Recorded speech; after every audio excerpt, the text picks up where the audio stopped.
Yeah, సొంతూరికే vote ఉంటేనే ఊర్లో విలువ అనే భావన గ్రేటర్ హైదరాబాద్లో నివసిస్తున్న కొందరికి ఊళ్ళో ఇక్కడ ఓటు హక్కు, ఎస్ఐఆర్తో ఎక్కడో ఒక చోట మాత్రమే పేరు, దాంతో గ్రామాల్లోనే నమోదుకు ఆసక్తి, హైదరాబాద్లో వివరాలు ఇచ్చేందుకు ఆసక్తి, మహానగరంలో ఓటర్ల సంఖ్య తగ్గేటువంటి ఛాన్స్, ఎస్ఐఆర్ ప్రక్రియలో సమస్యలు సవాళ్లు. సో 100% ఎస్ఐఆర్ ప్రక్రియలో భాగంగా పోవాలి. హైదరాబాద్ మహానగరంలో ఏమైతుందంటే చాలామంది కూడా తమ ఊర్లో ఓటు హక్కు ఉంటుంది, ఇక్కడ ఓటు హక్కు ఉంటుంది. సో ఇక్కడ ప్రధానంగా ఒక సమస్య ఏంటంటే ఇప్పుడు ఆంధ్రాలో ఓటు హక్కు ఉన్న వాళ్ళు కూడా ఇక్కడ తెలంగాణలో హైదరాబాద్ కూడా ఓటు హక్కు ఉంది. సో అది కూడా ఎస్ఐఆర్ ప్రక్రియలో భాగంగా దాన్ని కూడా తీసేసేటువంటి ప్రయత్నం చేయాలి.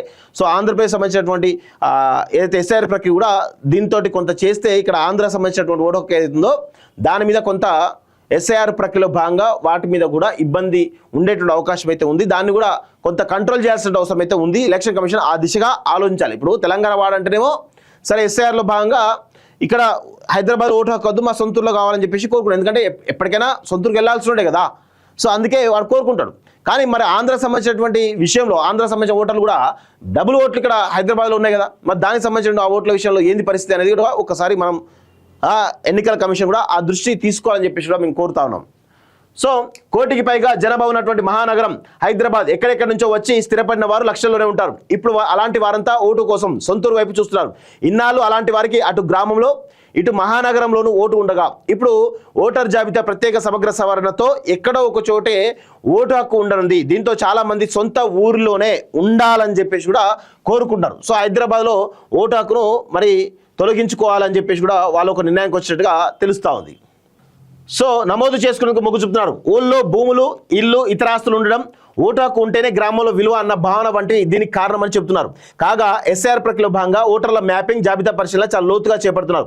బోగస్, అనర్హుల పేర్లు, చనిపోయిన, వలస వెళ్లిపోయిన వారి పేర్లను జాబితా నుంచి తొలగించేలా పకడ్బందీగా సర్వే చేస్తున్నారు.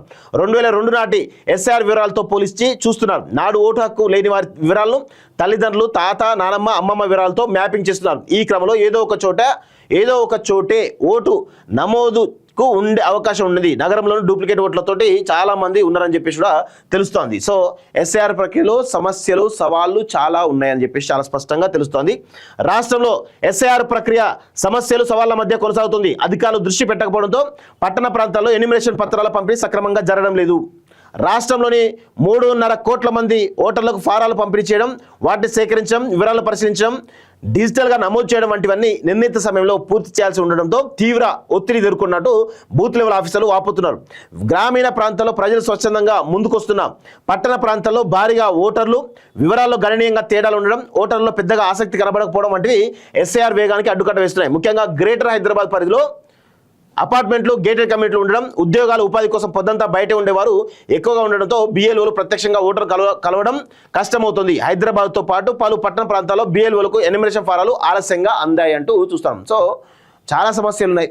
బిఎల్ఓలకు ఓటర్లు దొరికే పరిస్థితి లేదు. గేటెడ్ కమ్యూనిటీల్లో లేకపోతే వెంచర్ల మన విల్లా కమ్యూనిటీల్లో చాలా ఇబ్బందికరంగా ఉన్నది అనేది చాలా స్పష్టంగా తెలుస్తుంది. ఓటు ఉంటేనే విలువ, ఎందుకంటే సొంత ఊరిలో ఓటు ఉంటేనే విలువ ఎక్కువ, లేదంటే కష్టం అని చెప్పేసి తెలుస్తూ ఉంది. ఎస్ఐఆర్ అంటే భయం ఎందుకు అని చెప్పేసి మజ్లిస్, కాంగ్రెస్, బీఆర్ఎస్లు ఈసీని విమర్శించడం విడ్డూరం అని చెప్పేసి అంటారు. ఇప్పుడు ఎస్ఐఆర్ మీకోసం పనిచేస్తుందిగా కనబడతా ఉంది. ఎందుకంటే బెంగాల్లో ఏం జరిగిందో అందరూ కూడా చూసిరు. బెంగాల్లో ఏం జరిగిందో ప్రతి ఒక్కరు కూడా తెలుసు.